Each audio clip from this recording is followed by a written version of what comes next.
圈子裡的人都知道繼承愛我入骨。戀愛時，他能推掉千萬合同，只為了跟我看電影。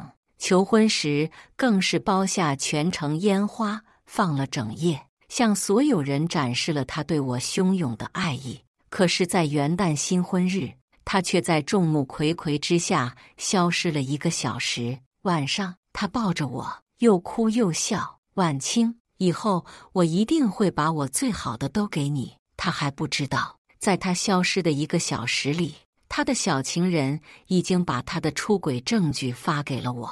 你看，結婚我都能讓他丟下你，你憑什麼跟我搶？他說錯了，我從來不會自降身份搶這種髒東西。我打開電腦回復郵件：老師，我可以出國任教。大家好，開始今天的分享之前，希望你能給人間煙火點個訂閱，我將會分享更多優質的內容。婉清，以後我一定會把我最好的都給你。繼承摟着我，又哭又笑地表達愛意。我看着他如今仍然很英俊的面龐，一時沒有說話。婚禮忙了一天的最後，正是新郎和新娘溫存的洞房夜。繼承眼睛裡的眼淚不像假的，哪個女人被他這樣深情款款地看着，都會難免心動。他如今這麼說，卻沒有得到我的什麼回應，頓時面色有些不自然，連帶有些心虛。婉清，怎麼了？怎麼覺得你在走神？他當然心虛。今天白天所有賓客都來了，儀式馬上開始的間隙，他當着所有人的面直接消失了1個小時。比試典禮馬上開始，我打不通他的電話，給他發消息更是不回，整個人慌得厲害，甚至懷疑他逃了婚。下一刻自己又把這種念頭打消了。誰逃婚？繼承都不會逃婚，因為他愛我。可是我白天還在堅信的男人，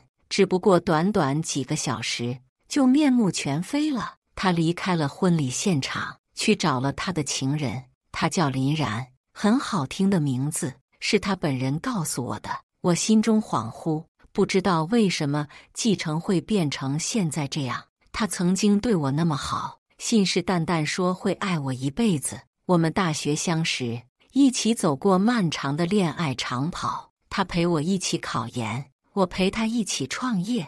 我們曾經是圈子裡最出名的一對佳人，只是短短5年，在已經結婚的現在，就被我發現了他還在私下裡養情人。在他消失的1個小時裡，林然就已經給我發了他出軌的照片來挑釁，甚至他還戴着我們的婚戒。我強忍着所有情緒，等他1個小時後回來，辦完了整場婚禮，不露出任何端倪。一開始，我一直都知道男人難免偶爾會偷點腥，本以為能用婚禮讓繼承收心，結果我又錯了。他對外說因為工作消失了1個小時，幾個哥們適時打圓場，哄笑着讓他喝酒，他也一一應下，喝了好幾杯，隨後衝我眨眨眼，一如當年那般陽光自然。對不起了，老婆。我聞言不由心中一沈，不知道他對不起我的是這1個小時的消失，還是對我們婚姻的不忠。你好，我是林然，新婚快樂，希望你不介意。看到了吧，繼承就是在陪我。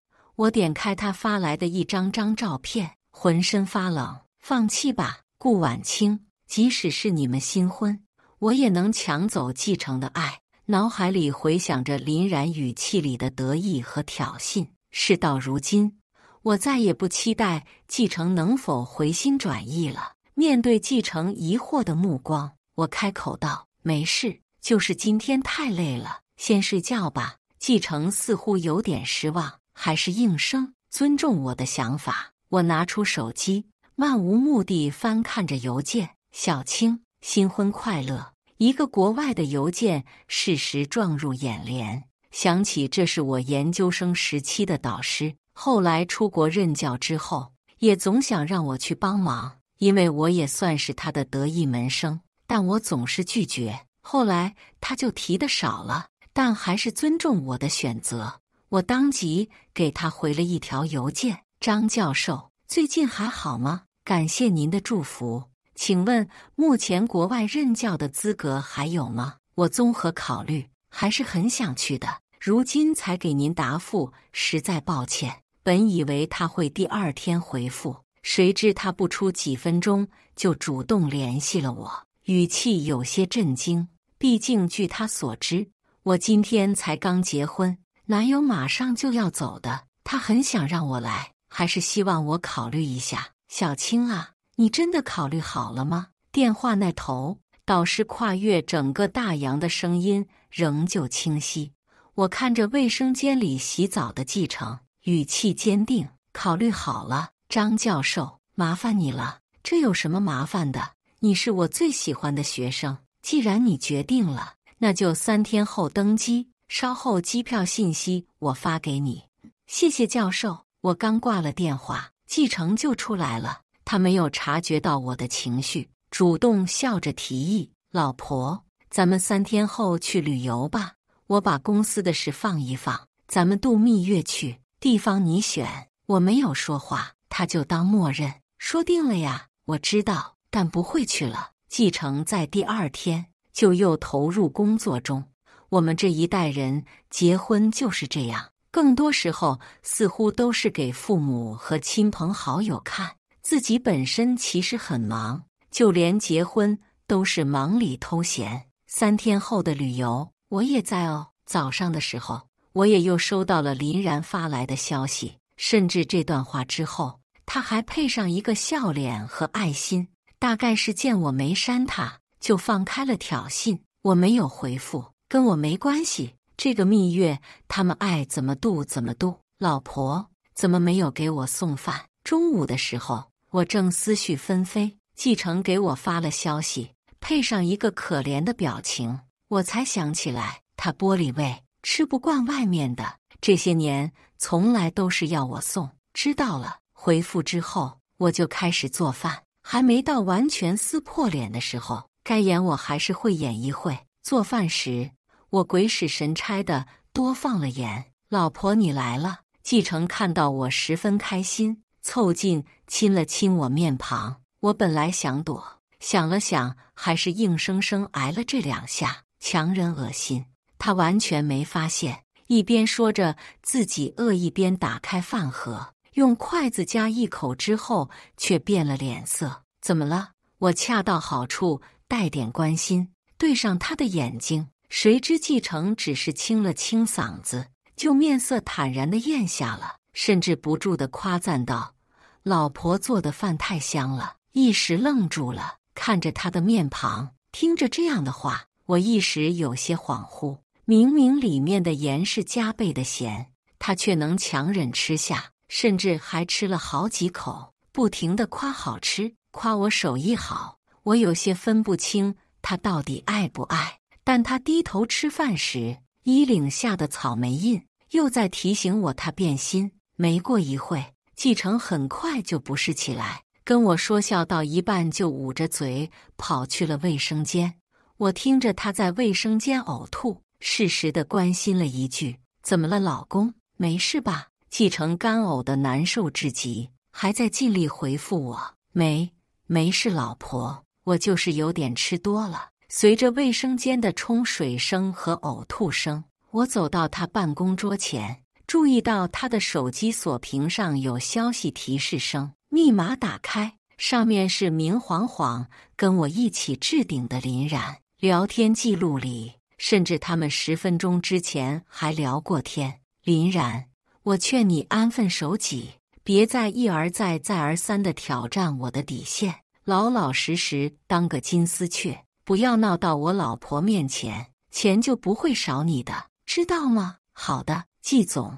林然回復了4個字，隨後配上一個可憐的表情，跟今天中午繼承說自己沒吃飯時給我發的表情是一個。這些年我從來都沒查過繼承手機，這也是他這麼堂而皇之的原因。信任到都沒換個聯繫方式，繼承這麼提醒林然，林然也狀似順從的答應。可他不知道的是，林然忍受不了自己幕後的生活，自昨天後已經給我發了許多次曖昧照片。老婆，飯真的很好吃，是我自己沒胃口。繼承出來後還在誇着飯，甚至臉上還帶點愧疚，說是他自己沒有口福，實在是辛苦我來這一趟了。我安靜看着他，看他還能演到什麼時候。我們各懷心事，繼承幾次想主動挑起話頭，我都興致不高，沒一會就氣氛凝結。這還是我們這些年第一次氣氛這麼尷尬不自然，想來可笑。明明我們昨天才結婚，我先回家了，我受不了這個氣氛，主動拿着包起身開口。繼承肉眼可見地鬆了口氣，起身送我，一邊將我送出了辦公室，一邊道歉：“老婆，飯真的可好吃了，是我的問題，你別生氣了。等晚上我給你帶驚喜回來。”到辦公室門口，我止住了腳步，勉強扯了扯嘴角：“先回去吧，送到這就行，不是一會還有合同要看。”繼承又要湊過來親我，被我不動聲色害羞為由拒絕後，他才心不甘情不願關上了辦公室的門。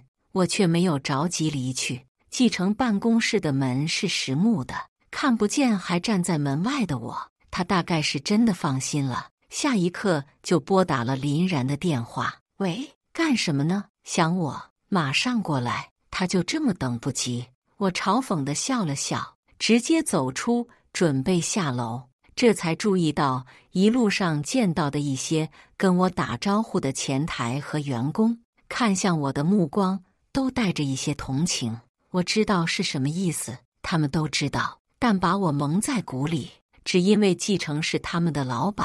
也是沒必要為了老闆的私事就把自己的工作丟了。晚上的時候，繼承下班到家，還給我帶了禮物，是幾個包裝精美的首飾盒。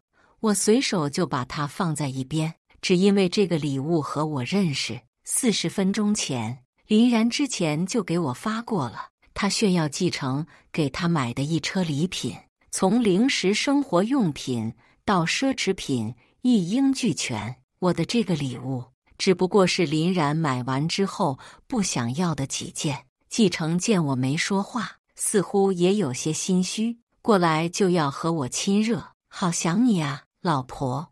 我又一次不動聲色地躲開，強忍住乾嘔的慾望，找了一個借口：我最近生理期，提前了嗎？我記得不是這幾天啊，是不是最近結婚的事搞得太累了？繼承一愣，隨後有些失落，思忖半天，突然提出：老婆，要不我們領證吧？這次輪到我愣了，隨後皺眉，不知道他為什麼這個節骨眼提領證。是的，我們還沒有領證。之前繼承告訴我想要在戀愛紀念日領證，當時的我對他還有希望，也就同意。畢竟兩個人只要在一起，什麼時候領證也都無所謂。而現在繼承應該是發現我情緒有些不對，想要穩住我。不是說等戀愛紀念日領嗎？還有好幾個月呢，我不想到時候還得多過一個節日，一起過挺好的。繼承覺得也是這麼個理，就不再主動提這個事了。又是一天過去，我收到林然給我發的消息：不好意思，這個證我先領了。他得意洋洋的語氣下，是一張他和繼承的合影，兩個人都身着白襯衫，手裡拿着結婚證。雖然他說為了你，過段時間還是要跟我離的，不過我不會放棄這個機會，跟我結了就離不了了。顧婉清，你死心吧。看着他打字都難以掩蓋的示威，我第一次有種心徹底死了的感覺。我第一次回復了他：是嗎？那就祝你們百年好合。發完這條消息之後，我就直接拉黑了林然，隨後起身開始收拾東西。我看着充斥着滿滿回憶的我們的家，卻沒有一點留下的慾望。如今感情和愛變質了，那麼這個家自然也不是原來的樣子了。現如今和它相關的東西我就噁心。我拿出行李箱，開始徹底收拾自己的東西，與他相關亦或者有共同回憶的我全都沒帶，最終只收拾了自己的幾件常穿衣服和日用品。今天的午飯我用心給他做了，我記得他所有愛吃的菜，這次是一次性全部都做了。老婆，今天的午飯都是我愛吃的，你也太愛我了，實在是辛苦你了。有幾道菜不好做吧？好愛你呀，能娶到你真是太好了。繼承對我的午餐讚不絕口。倏然話鋒一轉問我，對了，老婆，東西收拾好了沒？我一愣，後知後覺，他說的是去旅遊的東西，不由面上帶了點蒼白的笑。已經收拾好了，這麼厲害，辛苦老婆了。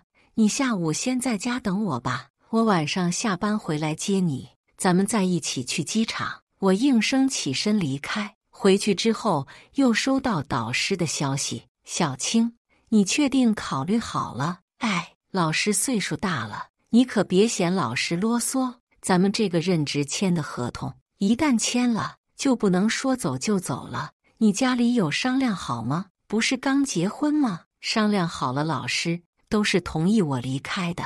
面對他的擔憂，我依舊同意，語氣仍然堅定，表示很高興能跟我再次共事，相信我也會喜歡上這個熱情的國家。在繼承下班前，我就拿着所有行李，坐上了去機場的出租車。繼承的公司在去機場的必經之路上經過時，我下意識側頭看向窗外，誰知這麼一打眼，就看到了熟悉的身影。師傅，慢一點，謝謝。下午的絢爛陽光下，公司樓下的咖啡館前，我看見了繼承跟林然手拉着手，一起走在回公司的路上。這是我第一次在現實中看到了林然，確實很漂亮，典型的濃顏系，身材也很好。彼時，她正拉着繼承的手搖晃，好像在撒嬌，雙唇微微嘟起，整個人都顯得天真可愛了起來。繼承面龐露出一絲無奈又寵溺的笑，隨後輕輕撫摸上他的面龐，低下頭親吻了上去。這麼養眼的兩個人，在午後絢爛的陽光下擁吻，引起路人紛紛側目，露出欣賞和羨慕的目光。車輛接近最近點時，正在牽着手一起散步。某一瞬間，繼承似有所感，猛地一側頭，跟我隔着單向車窗四目相對。我一愣，心下一沉，皺起眉頭：“成哥，看什麼呢？我也看看。”繼承愣了愣，隨後沒看見我，又被林然吸引了注意力，連忙笑着把探頭探腦的他拉了回來：“沒事，就是覺得什麼？沒，去買你愛吃的冰淇淋吧。”他終究沒有看透車裡我的面孔。車子駛過，兩個人也離我漸行漸遠。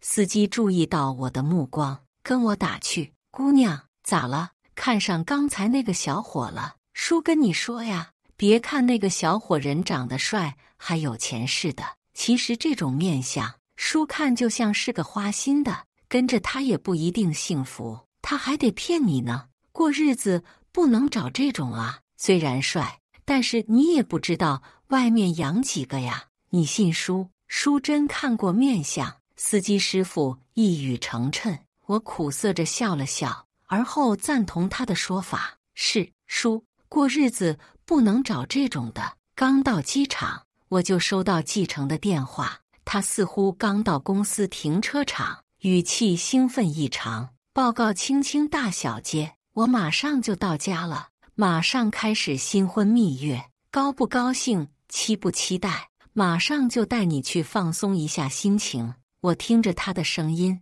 心中五味雜陳，半晌沙啞着嗓子應聲：“好。”我應聲後，繼承聽到我這邊的嘈雜，也起了疑心：“老婆，你那邊怎麼那麼嘈雜？沒在家嗎？”“在家，看了個電影，是災難片，人很多，有喪屍。”我隨口搪塞，他也不疑有他，怎麼還看上災難片了？我記得你之前不愛看呢。別到時候害怕鑽我被窩呀！快點回來吧，老公，我想你了，還給你準備了驚喜。我催促着他趕緊回來，也最後一次叫了繼承老公這個詞，在嘴角反覆咀嚼片刻，只覺得發苦。今後都不會再叫了。竟然給我準備了驚喜，是什麼？能不能提前透露啊？拜託拜託！我輕聲拒絕，笑着讓他自己看。電話掛斷，我跟導師通知了一聲上飛機後，就開始值機，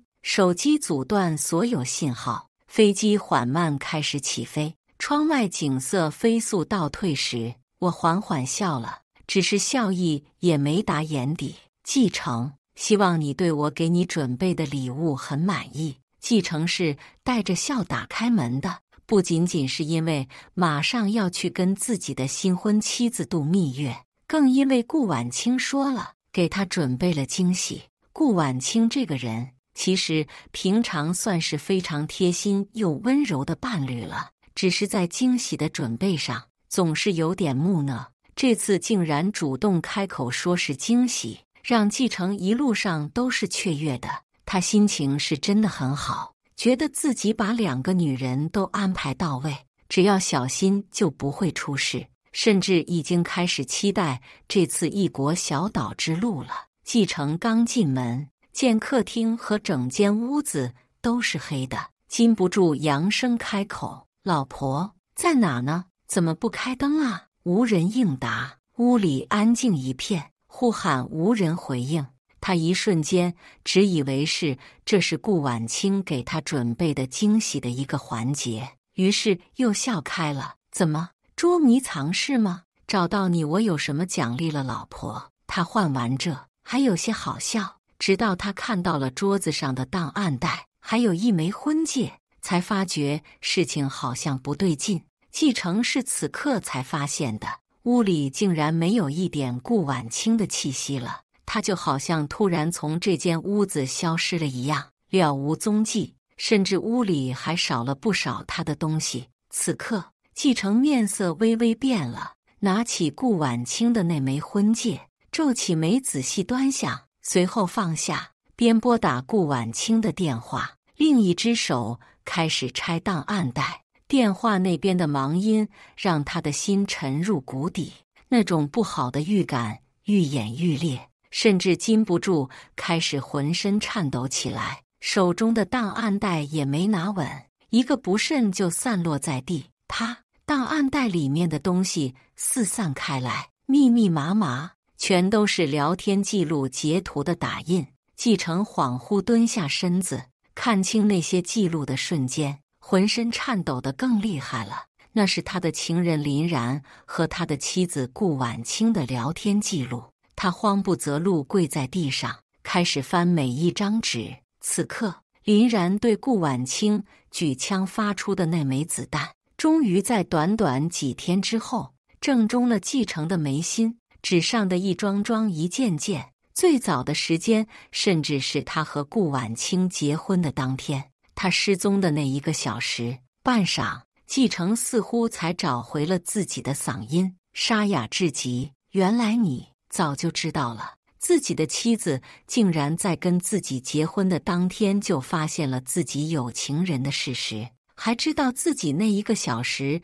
就是去陪情人了，但還是壓下崩潰和難過，跟他一起舉辦完了婚禮。繼承眼眶發紅，翻到最後，看到了顧婉清的留言，那是很大的一張紙，但是卻只有寥寥幾句。寫在林然跟他炫耀結婚證的那張打印紙的後面：“新婚快樂，祝你們百年好合。”只是這一句，卻徹底擊垮了繼承的心理防線。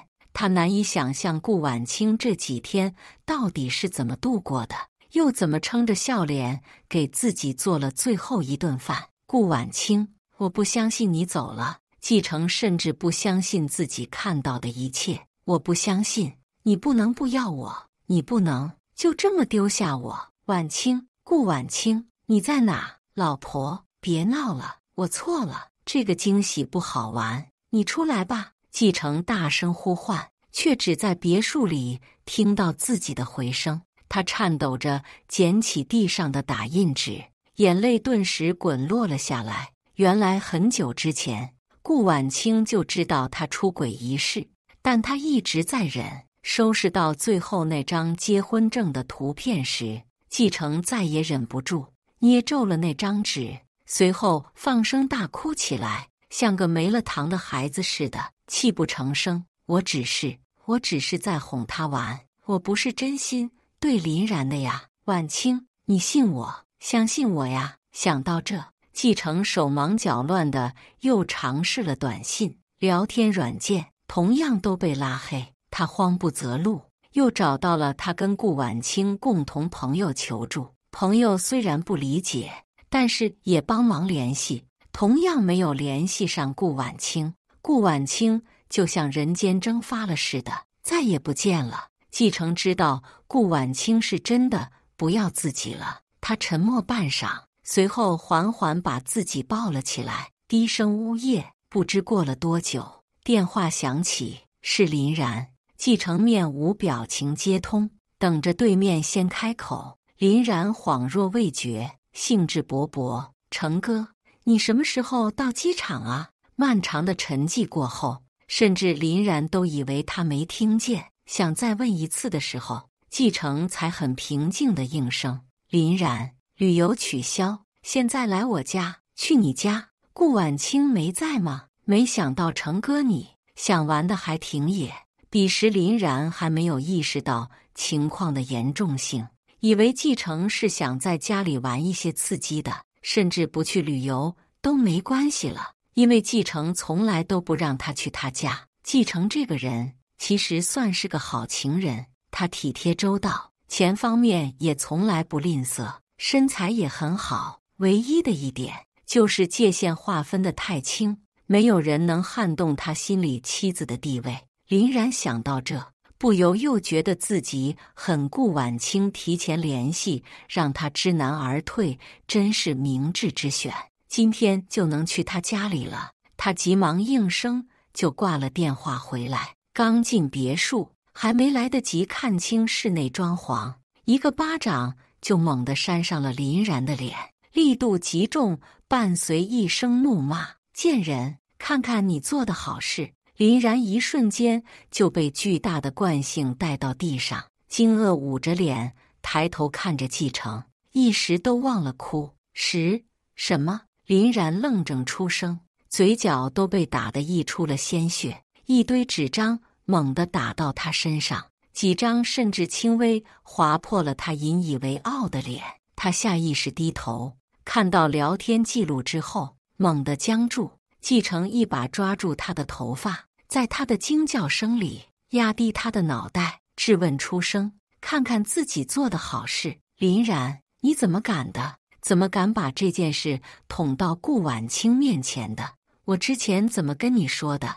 你是拿我的話當放屁，還是怎麼着？”林然回過神，倉皇看過每一張紙，直到那張結婚證聊天記錄的背面。看到顧婉清那句“百年好合”，頓知道了發生什麼事。這會也來了力氣，一把掙脫了季承抓着他頭髮的那只手，捂着臉不服氣揚聲：“捅到就捅到了，季承，你憑什麼要打人？你知不知道剛才我……”林然一邊狠聲一邊抬頭，在看到季承通紅的眼睛之後，就不敢再說了。他從沒見過季承這樣。好像要將他生吞活剝了，可即便如此，他但仍然倔強地看着季承。季承看着這個眼神，恍惚一瞬，隨後心中顫抖。他知道顧婉清也有着同樣甚至更大的倔強，所以才在得知一切真相之後，就已經毅然決然地離開了。他這次走也絕不是興起，而是時間日積月累下對自己的失望和對婚姻的絕望。季承不由想起某次朋友感情因為第三者破裂的事情，他當個八卦跟顧婉清講，那次顧婉清就告訴過他，如果他劈腿，那就消失不見。當時他信誓旦旦，以為自己會愛顧婉清詳細，現在他活成了自己曾經討厭的樣子，不由再次怒罵林然出聲：“滾！你這個賤人，給我滾！滾出去！”面對這樣的繼承，林然顯然不想多接觸，流着眼淚，一聲沒吭就直接離開了。繼承罵走了情人，跌跌撞撞地回到房間，一遍遍地看自己和顧婉清這些年的合照，淚如雨下，哭得像個孩子。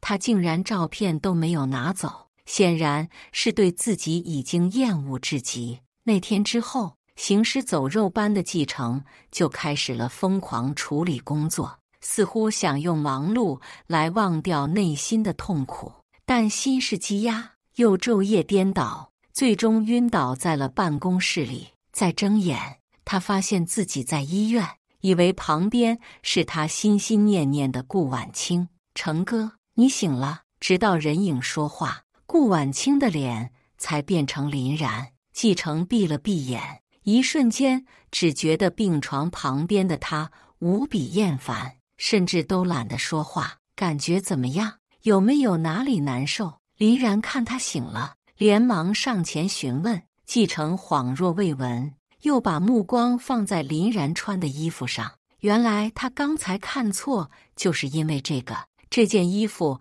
他給顧婉清也買了，顧婉清很喜歡，穿了很多次，無論是逛街還是跟他出去，他都很愛穿。林然卻很少穿，嫌顏色太素，顯不出身材。滾！繼承冷着臉吐出一個字，不想多說。林然頓時繃不住了，在開口的時候語氣都帶了哭腔。繼承，我照顧了一夜，你第一句話就是讓我滾，我到底比顧婉清差在哪裡，讓你這麼對我？如果不是你亂說，事情也不會變成這個樣子，顧婉清更不可能離開，都是你的錯。繼承惱火怒吼出聲，這股怒氣在看到林然還在故作可憐時上升了1個度，當即一個枕頭就甩了過去。都是你這個賤人，老子打死你！他這麼說着，竟然直接光腳下床，一把抓住林然的頭髮就開始扇巴掌，一邊止不住的辱罵：我沒跟你說過，你這種女人始終只配當一個金絲雀，只有婉清這種賢惠顧家的才能當我家的女主人，你算什麼東西？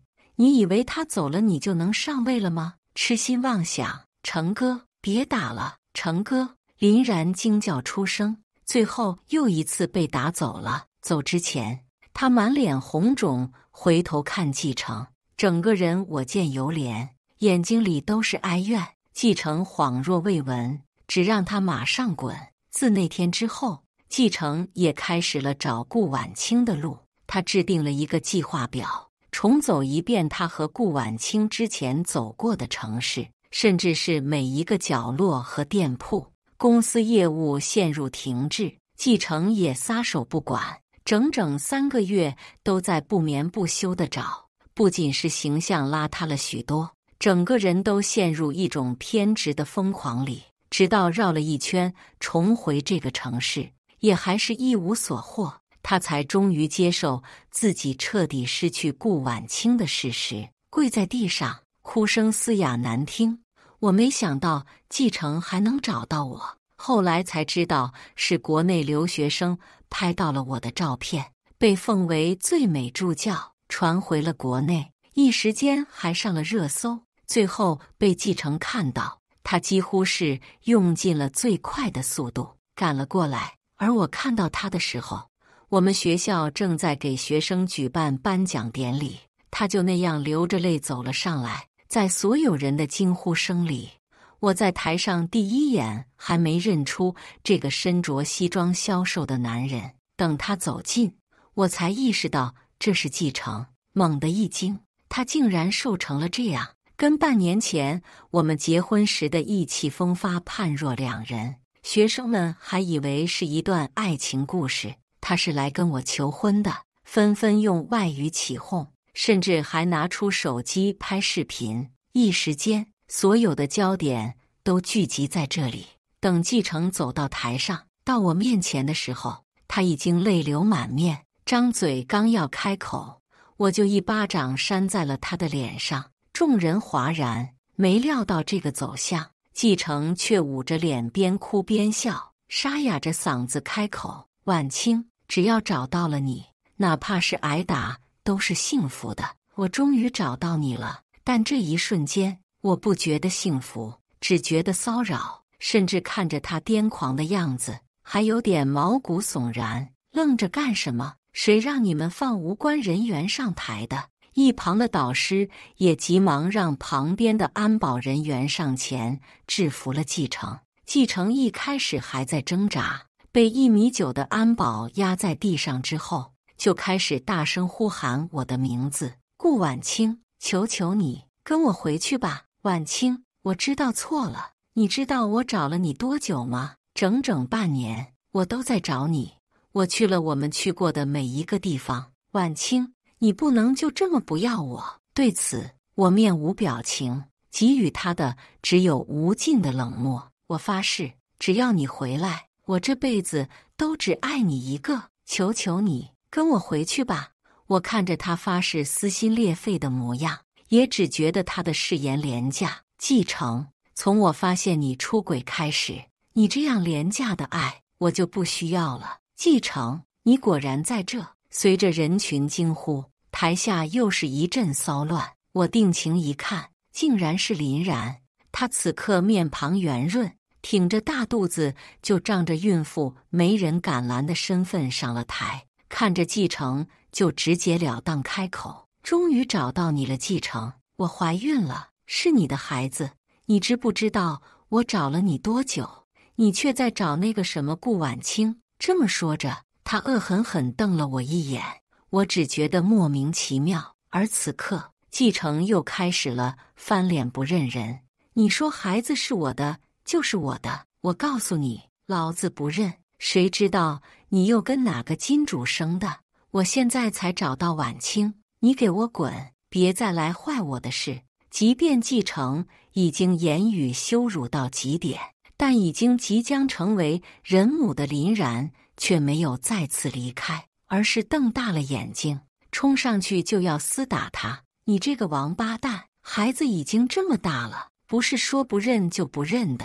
你馬上跟我去醫院做親子鑑定，然後對我們娘倆負責。”一旁壓着繼承的保安一個不慎，就讓繼承掙脫開來，兩人瞬間爭吵廝打在一起，場面極度混亂。最後，當林然被繼承猛推，直接摔下講台的時候，誰也沒有預料到，他掉下去的時候，甚至眼神都是難以置信，不相信繼承最後會這樣對自己。學生們頓時尖叫出聲，一時間台下也是混亂無比。